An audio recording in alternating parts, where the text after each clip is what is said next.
Hello friends, welcome to my channel. வெண்ணிலாக்கும் காவேரிக்கும் ரொம்ப ஆர்கியூமெண்ட் போயின்னு இருக்க டைமில் வெண்ணிலா வந்து கேட்கணும், அவனை எப்படி நம்ப வேணும் போது விஜயும் காவேரியும் அப்படியே வந்து டூயட் பண்ணதும், அவங்க எவ்வளோ அன்பாக இருந்ததும் அது எல்லாமே வந்து அப்படியே ஸ்க்ரீனில் வந்து பேக்கில் வந்து ஓடினே இருக்குங்க. காவேரி அதெல்லாம் நினச்சி பார்த்துட்டு வெண்ணிலாவோட கையை எடுத்து அப்படியே வந்து க்ளோஸ்அப்பில் காமிக்கிறாங்கங்க.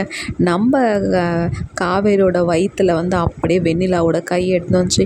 என் வயிற்றில் இருக்கிற குழந்த மேலே சத்தியமாக நான் உனக்கு விஜயை விட்டு கொடுத்துட்றேன்னு சொல்லும் போது, ஐயோ, ஒரு நேரத்தில் வந்து நம்மளோட ஹார்ட் பீட் வந்து அப்படியே நின்ன மாதிரி இருந்துச்சுங்க. அப்பா, என்ன வார்த்தை! ஒரு காதலனை காப்பாற்றுறதுக்கு வந்து விரும்பின பொண்ணுக்கு வந்து விட்டு கொடுக்குற ஒரு ஒய்ஃபு, அதுவும் அவங்களோட குழந்தைய வயிற்றில் சுமந்துன்னு இருக்கிற பொண்ணு வந்து விஜய் நல்லா இருக்கணும்ன்ட்டு அந்த ப்ராமிஸை கொடுக்குறா பார்த்தியா, அது வேறு லெவலுங்க. ஐயோ, பிரவீன்மன் சாருக்கு வந்து சொல்லவே முடியாது. எப்படியெல்லாம் ஸ்க்ரீன் ப்ளேவை வந்து கொடுத்துருக்குறாருங்க.